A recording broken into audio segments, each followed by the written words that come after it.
के निकम्मा बनी निकम्मा। देखिए हमरा सहेली के अपना हस्बैंड के साथ दुबई घूमे गइल बिया, बुर्ज खलीफा के पास फोटो खिंचवावतिया। रहुआ पटना के आज तक ले गोल घर ना घुमैनी। कहते भगवान हमार किस्मत कैसन कलम से लिखलन कि करम फूट गइल करम कि हसन बेरोजगार आदमी से बियाह हो गइल। खबरदार हमरा बेटा के ऐसे बोलू तो। आ चिंता का करो तारू, हमू कुछ कमाए धमाए लागे तो तोहरो के घुमावे ले चले। तो मम्मी जी भी 4 लाख रुपया बा तो ओसे काहे नहीं कि बिजनेस करत। हां ठीक कहो तारू, मां हमरा के 4 लाख रुपया दे दो, हम बिजनेस करें। खबरदार हमरा पैसा पर नजर करैला लोग तो। वो अपना बुढ़ापा ला एक एक पैसा हम जोड़ के बिटोर ले बानी। हाँ तो बेटा के घर में बैठाए आ दिन भर ठुसवाए, इन्हें करवावत रही जिंदगी भर। हम दिन भर ठुसतनी कि सुबेरे शाम खानी। अदार का करतनी दिन भर ठुसतनी या सुततनी। ए कन्या हमरा बेटा के खाए पर नजर मत लगावो। हाँ तो देना नहीं पैसा देना में छंटी काहे फटता। हम पैसा ऐसे ना देम। निकम्मा आदमी नो घर पर बोझ होला, बोझ काम धाम करी कहिया ले बैठल रहे। और मान लो पैसा ऐसा नहीं खी देवे वाला, जाए दुबई सऊदी वहां जाके फैक्ट्री में लोहा ढोई, यहाँ बैठल मत रही, रोटी खाली मत तुरी। हई देहवा मजदूरी करे वाला लगा था का कि जाके दुबई सऊदी मजदूरी करे हैं? लाशा है का? हाँ बाबू कनिया ठीके कहतारी, जो दुबई ना तो सऊदी जाके कमो आते कमा कमा के भेजिए तो हम कनिया नु अच्छा से घर चला लेम सब। चुप रहो लोग, नहीं कमाता हमार तमाशा बना के रख दे बारू लोग। सुबह शाम झगड़ा झगड़ा झगड़ा, तू पतोहे के साथे हो गइलू। हम जाता नहीं बाहर, हमार मूड खराब हो गइल। अपना दोस्त साथे रहेम तो मूड ठीक होई। हां जाए तमाही मदद करी, ये तो कम बोल नहीं बा। इतना देर हो गइल, नया किराएदार अभी ले आइल ना। आवते हुई हन। अरे का कहीं यार, मेहरारू एकदम झगड़ालू मिल गइल बी। दिन भर जब देखो तब झगड़ा, सुबह झगड़ा, शाम के झगड़ा, दिन में झगड़ा, रात के झगड़ा, हमेशा लड़ते ही रहेले। दिमागे खराब हो गइल बा, बियाह क के पछताता नहीं। तारा जैसन निकम्मा के बियाह हो गइल, यही बहुत बड़का बात बा। आ ऊपर से मेहरारू में नुक्स निकालता रहा। चली हमार बियाह तो कैसाऊ हो गई, लेकिन राउर तो आज ले बियाह ना भइल। 50 साल के बुढ़वा हो गई नहीं, अभी ले राउर बियाह ना भइल, अभी ले कुंवारे बनी। ए मिंटू बाबू, रंगीला सेठ के बेइज्जती करके करो तारा भूल, बुढ़ापो में खिल सकता मोहब्बत के फूल। चुप रहा।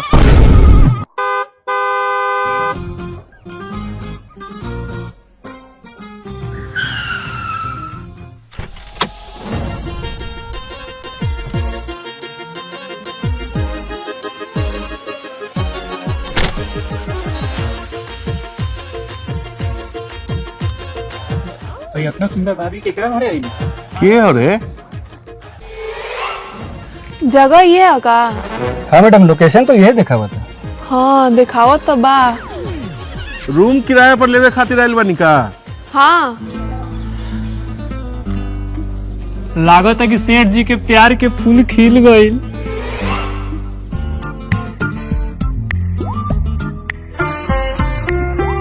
हाँ हाँ, हम ही मकान के ओनर। अच्छा रौरे हई रउआ के फोन कैले रहनी, और फोन स्विच ऑफ बतावत रहे। हाँ हाँ, मोबाइल फ्लाइट मोड में रहा। का रे, तोरा फ्लाइट पर चढ़े के रहेगा? सॉरी सॉरी, रउआ दिक्कत भइल। चली रउआ घर दिखा देता नहीं। हाँ चल। अरे हमार सामान के उठाई? हाँ हाँ, हमनी के बानी सन, हमनी के सामान उठा देम सन राउर। Hello my self Mintu. वाह रउआ तो बहुत बढ़िया बनी, अनजान आदमी की मदद करता नहीं। Thank you thank you. ठीक बा चलिए दिखा दी। और हमार भाड़ा? अच्छा रोड भाड़ा? हाँ ना ना ना, रउआ भाड़ा ना दे, भाड़ा हम देते। 400 हो गई। जो जो सामान वाले ले आओ। हाई ला, टिप्स रख ला, खुश रहा जा।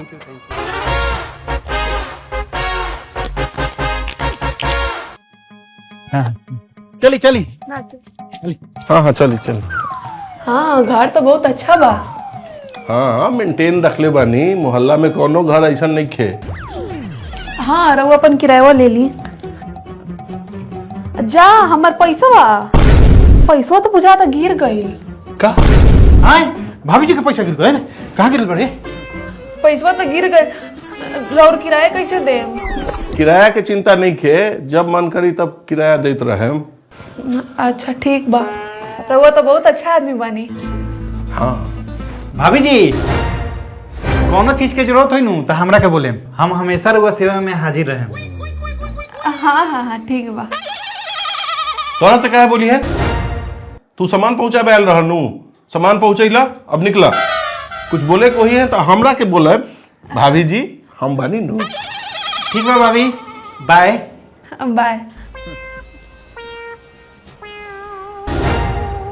भाभी जी अब रहुआ आराम करी, हमनियों के चलता नहीं। हाँ ठीक। भाभी जी कोनो जरूरत पड़ी तो हमरे के कहे, हम दौड़ के चले। हाँ ठीक। ए जी खाना खा ली, उठी। हम ना खाएं। खा ली ना। तेरे बातें से पेट भर गई। अच्छा सॉरी, माफ कर दी, अब से ना लड़ाई करम, खाना खा ली। अरे हम एक बार कहता नहीं कि ना खाएं, हमरा भूख नहीं के लागल, हम ना खाएं। प्लीज खा ली ना। कहता नहीं ना खाएं, जा हम ना खाएं। ठीक बात, तब रउआ ना खाएम नु तो हमो ना खाएम, हमो सुबह से कुछ नहीं की खैले। ए हो रुको, दो खाना खा लेते हैं, तुम जाके खा लो।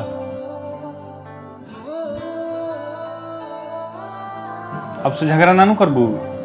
ना करम, खाई। ठीक बा। ए जी उठी, चली जॉगिंग करे। उठी ना। ए जी उठी, चली जॉगिंग करे। का हो? चली जॉगिंग करे। हमरा सुते दो लोगिन, जा लोग। देखा था नहीं मम्मी जी। रे चल उठ, पर लाया नियर पटाई बरन। उठी, अंग्रेजी में कहल जाला हेल्थ इज वेल्थ, स्वास्थ्य ही संपत्ति बा। हमार संपत्ति सुतही में बा, हम सुते हम दो लोग जा। उठी चली। क्या परेशान कर देले बारू, जा ना, हमरा नहीं के जाएगा, हमरा उ सबसे कोनो मतलब नहीं के हेल्थ फेल्थ केल्थ से, हमरा सुते दल। चली मम्मी जी, चली, छोड़ी इनका, सुते दी। जा लोग।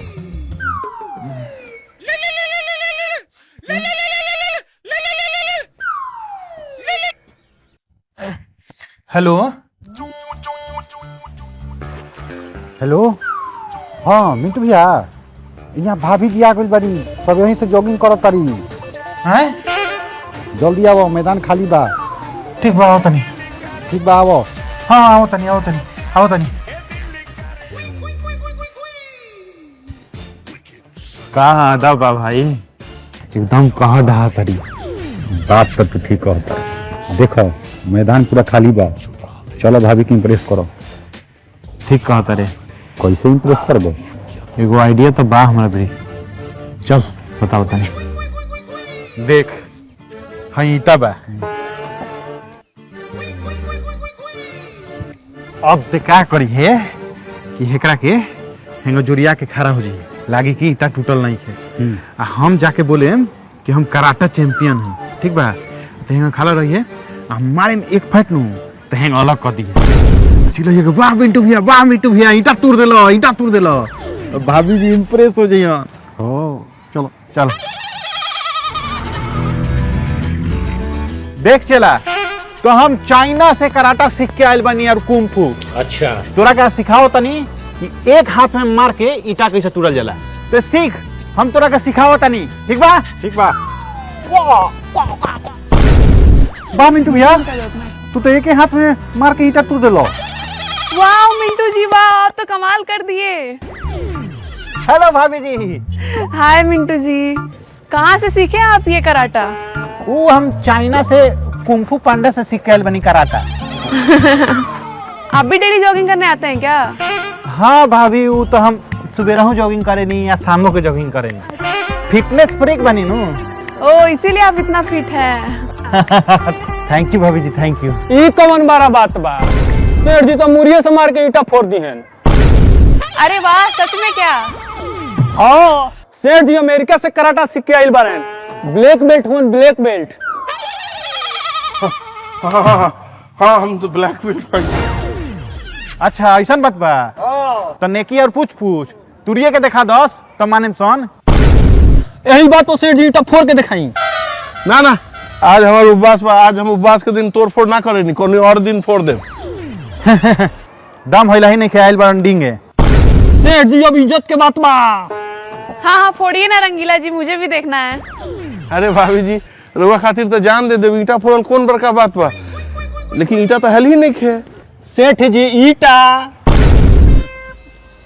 यही ईटा से तोहर कपार फोड़ दे।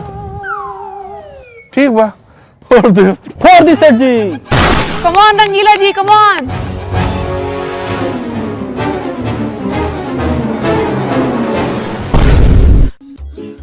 अरे बाप रे बाप, माथा पर गोला निकल गए।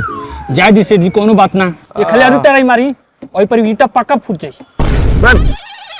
ईटा फूटी की हमार फिर कपार फूटी रे। ठीक है रंगीला जी और मिंटू जी, अब मैं चलती हूँ। है भाभी जी। और एक बात कहना था आप लोग से, आप लोग कल मेरा बहुत मदद किए थे, तो मैं चाहती हूँ कि आप लोग प्लीज आज मेरे घर चाय पे आइएगा। ठीक है आएंगे भाभी जी। ठीक बा भाभी जी। ठीक, I am Sanam. Bye. Bye bye bye bye bye bye. का रंगीला सेठ बुझा गेल नु हमरा से पंगा लेवे के मतलब। है मिंटू, हमरा और भाभी जी के बीच में मत आओ। भाभी जी हमर प्यार है। ई उम्र में प्यार ना होला, खिलवाड़ होला। ए मिंटू भाई, जीवन में पहली बार सेठ जी के प्यार के फूल खिलल बा, तूरा मत। ई उम्र प्यार के फूल खिलावे वाला नहीं खे, ई उम्र बा राम नाम भजे वाला। कहीं ऐसा मत होके कि भाभी जी सेठ जी के चाचा जी बोल दस। उल्टा और बेइज्जती हो जाई। हमू देखा तानी कि भाभी जी तारा के पसंद करता नहीं कि हमरा के। चली सेठ चली। हाँ चलो चलो। मुंह लग रहा है, कोनो फायदा नहीं खे। एकन के देख लिया। हां हम देख देख ले, लेम देख ले। जा। ठीक बा हट देख लिया। चली चली चल। हट जा। ए जी रउआ यहाँ का करतनी? करे हमनी के उठाओ तो नेसन की चल जॉगिंग करे तो कहले कि तू लोग जा हम ना जाए। अरे तू लोग बोललू हनु कि हेल्थ ही वेल्थ होला, तो हमरो मोटिवेशन मिल गइल ह। हम कहनी कि ना बात तो ई लोग के सही रहलक ह, तो यही से हम आ गइनी। तो हेले उनके तो खोजा तनी ह। ठीक बा चली। चला। मम्मी जी कितना दिन से ब्रांड वाला मेकअप बॉक्स मंगावे के सोचत रहनी, मंगा लेनी है ऑनलाइन। कैसन बा? बड़ा अच्छा बा कन्या। वाह भाभी बहुत सुंदर बा, हमरा के दे दी ना। हम ना देमी, हमर फेवरेट बा। भाभी हमरा और दुलरी ननद बानी, हमरा के दे दी। हम ना देम। हमरा से प्यार ना करनी भाभी। तेहू का लागेली सती करे, एगो सामान देखबे ना कि तोरा बेचैनी हो जाई। भाभी दे देना। अरे आ जाई तोरा ला। ना हमरा ही चाहिए। हम ना देमी, हमर मेकअप बॉक्स फेवरेट। देखो तानी कैसे ना दी हम। चल चल भाभी जी बुलाइले बड़ी चाय पर, लेट हो जाई। भाभी जी भी जाता रहा मिंटू, आ खाली हाथे घूमता रहा। गिफ्ट कहाँ पाता है? ये कहाँ से ली? अगर पैसा नहीं गिफ्ट ली। हाँ सही कहता रहे। चला उम्र के निकामा हो है ना। चलिए रुआ, भाभी जी गिफ्ट दे के इम्प्रेस करी। सही कहता रहे। चलो चलो। लो भैया तू तो गिफ्ट ना ले लो, और तो भाभी जी इनकरा से इंप्रेस हो जाई हन। दिमाग लगावे के पड़ी कुछ। ते रुक, हम गिफ्ट के जुगाड़ करत तनी। भाभी जी कहाँ बनी? हमने के आ गई निशान। भाभी जी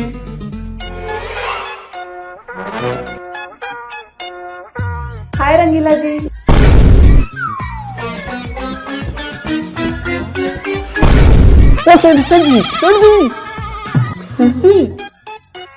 रंगीला जी आइए बैठिए।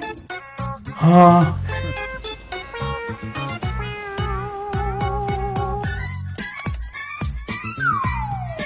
लगता कि हार्ट अटैक हो जाए भाई।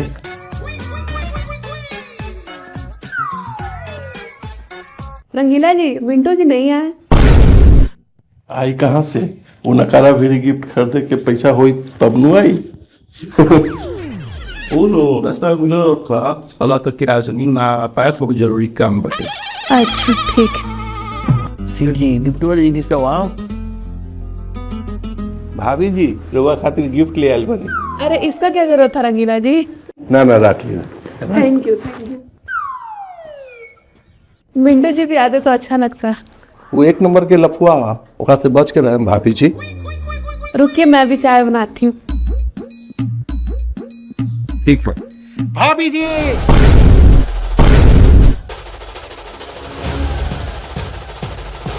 भाभी जी आई एम सॉरी तू का बनू हीरो वाला गिफ्ट कर दे चल मेरा मन एक से लेट हो गया अरे अरे कोई बात नहीं मिंटू जी।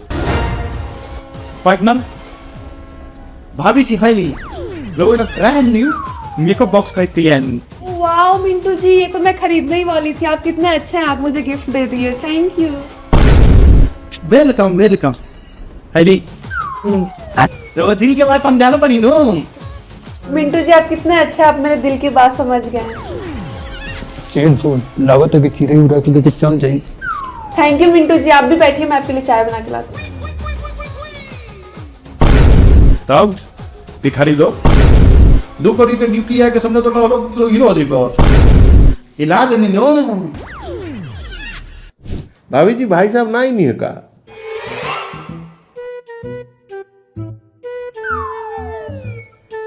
कौन मुझौसा के नाम रवा ले लेनी, ओकर नाम सुन के हमार दिन खराब हो जाला। काहे भाभी जी अरे मत पूछिए, हमारी जिंदगी खराब करके रख देना। हम कहाँ मुंबई में रहने वाली लड़की और कहाँ गांव के गवार। सपना दिखाइलक कि हम धनाट करके बानी, जब ब्याह करके गई तो मरे ही के घर रहे। अरे बाप रे बाप भाभी जी रोई मत हमार कलेजा छलनी हो जाई हम कहाँ मॉडर्न ड्रेस पहनने वाला लड़की, हमारा से इतना ऐसा लोग घूंघट करवावत रहे। हम कहाँ पिज्जा बर्गर खाए वाली लड़की, मुझौसा हमरा तो चिपरी पतवावत रहे। अरे बाप रे कितना अत्याचारी रहे जी रोई मत दारू आंसू हमारा ला बहुत कीमती बा हाँ भाभी जी रोई मत लेकिन हमू अगर अत्याचार से तंग आके ओकरा खिलाफ डिवोर्स फाइल कर देनी। कोर्ट में केस चला था। अच्छा डाइवोर्स हुई बहुत दुख के बाद बहुत दुख के बाद भाभी जी दुख सुन के हमार करेजा कुहुक गए। अरे हमार तो कलेजा फाट गई छलनी हो गई कलेजा अरे बाबू देखिए हमार दुख सुन के रोरा लोग के कितना दुख होता, तो सोचिए हमरा कितना दुख भइल होई। मम्मी जी, मम्मी जी, मम्मी जी, कहा कनिया मम्मी जी हमार मेकअप बॉक्स नहीं मिलत, लागत तो चोरी हो गए। हैं देखो नहीं कना होई। हाँ सब जगह खोज लेनी, नहीं के मिलत हमार मेकअप बॉक्स। भाभी रोआ एक नंबर के लापरवाह औरत बनी। रोआ सामान के तनको वैल्यू नहीं खे, देखी ओनही कहीं फेंकले होके। अच्छा रोवे हमार मेकअप बॉक्स चोरैले बानी, रोवे ऊपर नजर रख। ए भाभी हम नहीं खिचड़ैले। ठीक है कह तरी कनिया तेही ले ले बड़े कल तेही मेकअप बॉक्स ला लड़ाई करत रहले। हम नहीं खिचड़ैले। दी हमार मेकअप बॉक्स जल्दी, चोरनी कहेंगी चुरा ले ले बड़ी लेके नाटक करत तरी। भाभी खबरदार हमरा के चोरनी बोली था। ए बबनी ले ले होबे तो दे देना, काहेला घर में हल्ला हंगामा करवाओ तारे, तोरा के हम कीन दे हम। हम नहीं खी लेना तो नहीं खी ले ले, हमरा के चोरनी बोला था लोग। जाए दो कनिया चिंता मत करो, हम तारा के दूसर कीन दे। हम तो भाभी के मेकअप के बॉक्स छुओ ना कहीं तब वो हमरा के चोरिन बोला था लोग। लेकिन एक मिनट, अगर हम ना छुनी तो केकरा पास बा मेकअप के बॉक्स भाभी वाला? हमरा पता लगावे पड़ी, न तो ये इल्जाम हमरा पर से ना हटी। इतना देर हो गई, आज भाभी जी ना आईली। हाँ भाई कहीं लेट से आवस, टाइम बहुत हो गई भाई। ए मिंटू आज भाभी जी नहीं खी लौकत। अरे सुबेरे से तो हमनियों के उनके खोजता नहीं सन, मिलते नहीं खी, उनके लानु आइल बनी सन। कहीं ऐसा तो नहीं नु कि भाभी जी की तबीयत खराब हो गई होके। हाँ ठीक कहता नहीं, इहो हो सकता है। ऐसा बात बस सेठ जी तो चलिए देख लिया। हाँ हाँ चलो चलो सेठ जी हाँ गिफ्ट ले लिया। हाँ हाँ चलो चलो गिफ्ट तो ले आइए जाए। हाई कैसे दी? अब एक बार तो जोड़ चीज के दे देला, अब की बार कहाँ से दी? हाँ? चलो चलो चलो चलो चलो ठीक हुआ ठीक हुआ। ए पार्टनर गिफ्ट कैसे देबे? कैसे देम? जैसे पहले बार देले रही, चुरा के जाता नहीं कुछ और चुरावे। मेरा रुए के सारी अब काम है।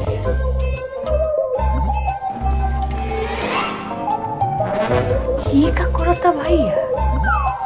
ये सारी नया लगता है, ये भाभी जी का गिफ्ट दे दे।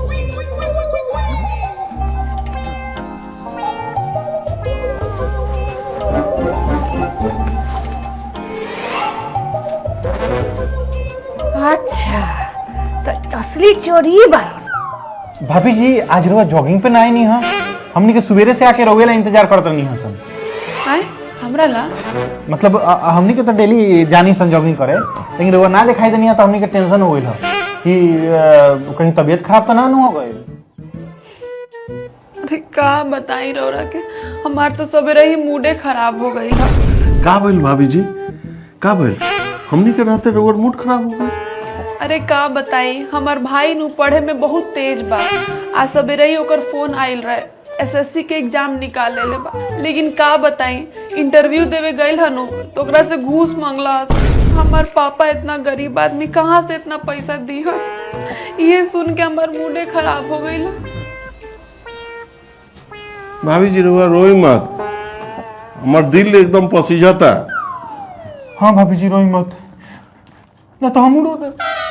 हम और पैसा के इंतजाम करे। वैसे कितना पैसा घूस मांगा था? 4 लाख। हाँ 4 लाख? सेठ जी दे दी 4 लाख रुपया। वो 4 लाख रुपया दे दे तो समझी कि भाभी जी राउर हो चिकन दुआ कहाँ से दी ओकरे भिरी बा निकामा पा। ठीक बा ठीक बा ठीक बा, हम कुछ करता नहीं, हम 4 लाख रुपया रुआ दे।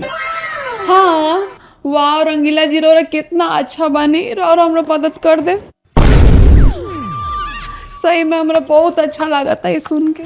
अरे भाभी जी हाईली रुआ खातिर गिफ्ट ले ले नहीं है।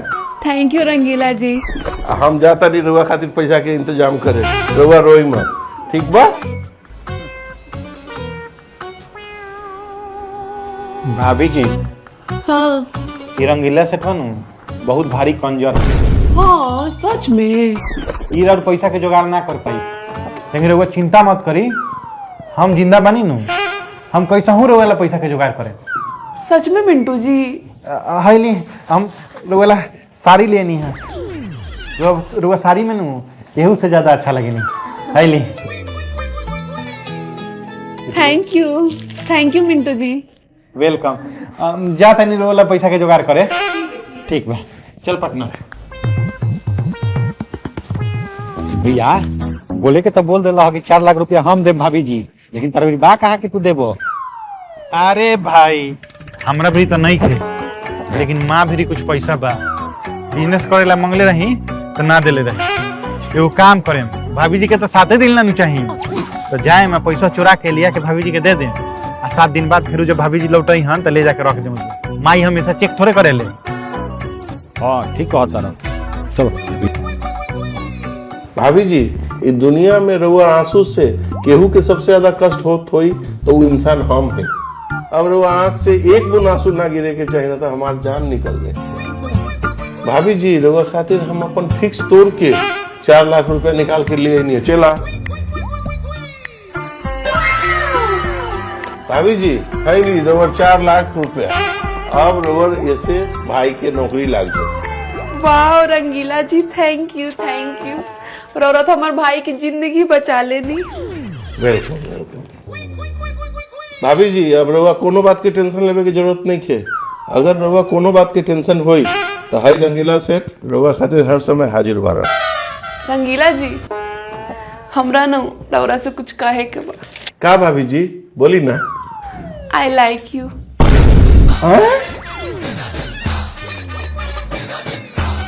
भाभी जी हमरो रउआ से वो बात करे के बा। का भाभी जी मुई टू रंगीला जी अब हम जाता नहीं अपन माई के अपन भाई के पैसा देवे। अब 7 दिन बाद हमनी के भेंट हुई। भाभी जी और जुदाई तो हमरा से बर्दाश्त होई ना, लेकिन ठीक बा हम कलेजा में पत्थर रख के रउआ इंतजार करे जाई रउआ। ठीक बा रंगीला जी। बाय भाभी जी। ठीक है रंगीला जी बाय। बाय भाभी जी। बाय बाय बाय भाभी जी। भाभी जी हाय मिंटू जी। है भाभी जी, राउर पैसा के जुगाड़ कर लेनी हम। वाह मिंटू जी आप कितने अच्छे हैं। भाभी जी हम लोगों से कहले रहनी हूँ कि दुनिया में अगर वो बारे में केहू सोचेला तो सिर्फ हम बनी। हाँ मिंटू जी हम लोग 4 लाख रुपए के जुगाड़ कर देले बनी।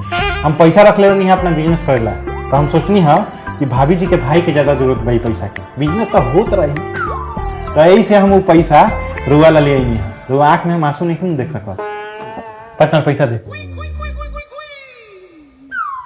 हेली भाभी जी 4 लाख रुपया अब रुआ उदास मत हो के थैंक यू मिंटू जी, रोरा कितना अच्छा बानी, कितना सोचे नहीं हमरा बारे में। वेलकम भाभी जी।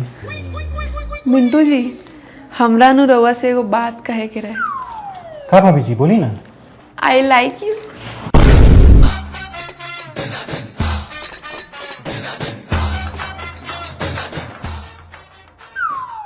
भाभी जी I like you too. Mintu ji Mintu जी ठीक बा, तब हम जाता नहीं अपन माई के अपन भाई के पैसा दे और हमनी के नु 7 दिन बाद मिलल जाई। 7 दिन बाद? हाँ मिंटू जी। ठीक बा, अपन नंबर हमरा के दे दी। नंबर फोन दे, नंबर दे दी अपन। लिखी मिंटू जी 989 7892। ठीक बा भाभी जी, हम फोन करें। ठीक बा भाभी जी, रुआ जाइए अपना भाई के जॉब लगवा ली। हाँ बाय। बाय मिंटू जी। बाय भाभी जी। बाय मिंटू जी। बाय भाभी जी।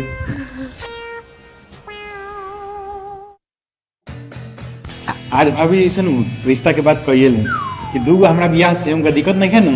हाँ भाई कौन है ये छोड़ चला। आज भाभी जी से शादी के बाद कहिए लेवे के बाद कब ले कुमार रहल जाए उम्रो बीतल जाता।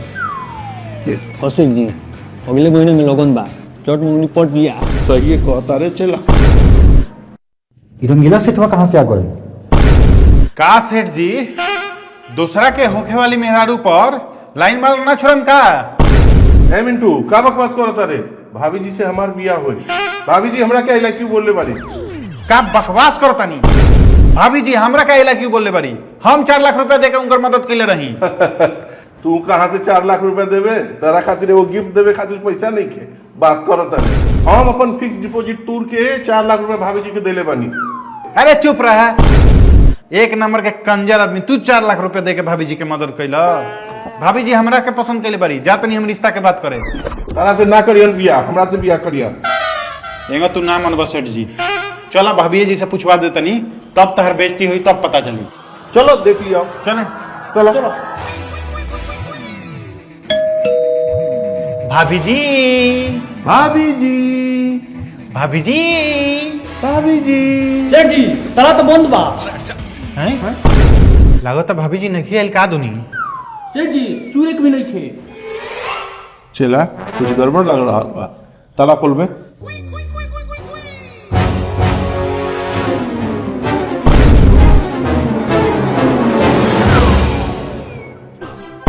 हमार फ्लैट के सारा सामान काम हुई। सेठ जी लागत तो कोनो डकैती को ले बा। अरे बाप रे बाप, हम तो बर्बाद हो गई नी, लूट गई नी। अब का होई हो भाई? हेलो हेलो, मम्मी जी के अलमारी से नु 4 लाख रुपया चोरी हो गइल बा। कहाँ बानी? जल्दी आई, मम्मी जी के रो के हालत खराब हो गइल बा। ठीक बा, हम आओ तनी। ठीक बा। बाप रे बाप, हम 1-1 रुपया जोड़ के बिटोर ले रही 4 लाख रुपया अपना बुढ़ापा ला। वो हमार चोरी हो गए, वो चोर के पिलुआ पड़ी। माँ तू रो मत आ चिंता मत कर, तार बेटा अभी जिंदा बा। जे भी तार पैसा चोरैले हुई ओकरा के छोड़म ना। उ पताल में छिपल होगे चाहे आकाश में, ओकरा के खोज के निकाले, कुट्टी कुट्टी काट देम। उ जानत नहीं थे कि केकरा घर में चोरी कैले बा। तू अभी अब तो सच बोल दी। मैं जानता रे के चोर बा, तोर बेटा चोर बा। हम अपना आँख से देख ले बानी एकरा के पैसा चोरावत। हम पैसा हम ही चोरैले रही। तरह से बिजनेस करेला मंगले रही नु, तो तू ना देले रहू, तो हम पैसा चोरा ले रही बिजनेस करेला। बिजनेस करेला कि भाभी जी के पटावेला? भाभी जी के चक्कर में घर के पैसा, हमर कपड़ा लता ले जाके ओकरा पर लुटावत रहनी। हाँ झूठा फरेबी इंसान कहीं का। हाँ भाभी जी के चोरा चोरा के गिफ्ट नु देत रहल, नाम लागत रहे हमार। तारा लोगन के कैसे पता बा? ता सुना, जौन दिने भाभी हमरा पर मेकअप बॉक्स के चोरी के इल्जाम लगौले रही, वही दिन हम सोच लेले रही कि हम चोर के पता लगा के रहे। ओकरा बाद हम देखनी कि तू भाभी के अलमारी में से साड़ी चोरावत रहल, तो हम तार पीछा कइली। अब पीछा करत करत तार भाभी जी के घरे पहुंचली। वैसे कितना पैसा घूस मांगा था? 4 लाख। 4 लाख? लेकिन रउआ चिंता मत करी, हम जिंदा बानी नु, हम कैसा हूँ रउआ पैसा के जुगाड़ कर।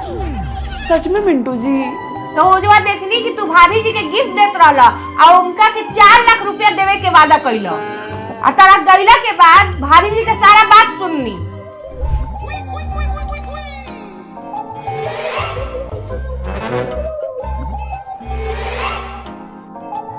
हेलो, दोनों बकरा फंस गइल बड़ा सन, खाली हलाल कइल बाकी बा।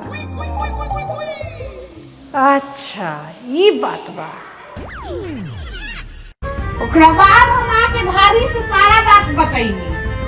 अच्छा, ये पीठ पीछे ये गुल खिलावत रहन। रउआ भैया से तो बाद में निपटल जाई, पहले वो भाभी जी के सबक सिखावल जरूरी बा। चली। ओकरा बाद हम बबनी जी ओकरा घरे गईनी सा तो देखनी सा कि सारा सामान के ठिकाना लगवावतिया। चल चल जल्दी निकाल ना, तो क्यों देख ले तो दिक्कत हो जाई। आजे के आज लूट के भागे के बाइक निसन के।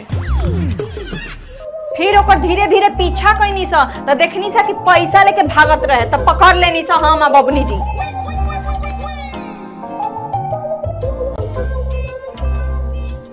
हे चोरनी, 8 लाख लूट के कहां भागत रू? पकड़ी बबनी जी, भागतिया, पकड़ी के।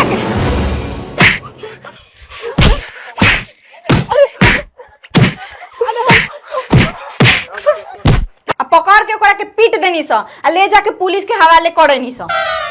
ना, हमार भाभी जी ऐसा नहीं कर सकता। वो लोग के जरूर कुछ गलत फैमिली हो लो। चुप रहा बुढ़ाऊ, बुढ़ारी में प्रेम के भूत पकड़ता इनकरा। बाप रे बाप, तोरा से हमरा ऐसा उम्मीद ना रखल हो कि ते ऐसे करबे, अतना नालायक निकलबे ते। हमरा के माफ कर दे लोग, हमरा से बहुत भारी गलती हो गई। हम भाभी जी के चक्कर में पड़नी, आज के बाद जीवन में ऐसा गलती फिर दोबारा ना हुई। माफ कर दे लोग, रउआ के तब हम बताएं। चल।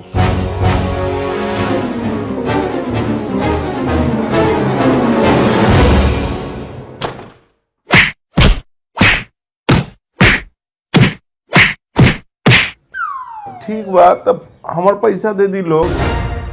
हैली अपन पैसा, अभियो से सुधर जाई। उम्र 55 के, दिल 55 के। चली सेठ जी चली, मोहब्बत के फूल तो मुरझा गइल, बाकी संतोष रखी, फिर खिल जाई। चलो। हमरा आशा बा कि लोग इनके वीडियो बहुत अच्छा लगल हुई, और हम माफी चाहता नहीं कि हम 4 महीना बाद नया वीडियो लेकर आनी है लॉन्ग। तो अब से हमने के रेगुलर लॉन्ग वीडियो लेके आए सन, और लोग इतना ज्यादा कमेंट कर दी, लाइक कर दी, शेयर कर दी कि दिल गदगद हो जाए और लोग के आशीर्वाद मिले। और जितना भी हंसावे की कोशिश कैले सन, सारा एक्ट है, कॉमेडी है, तो लोग खूब इंजॉय करी।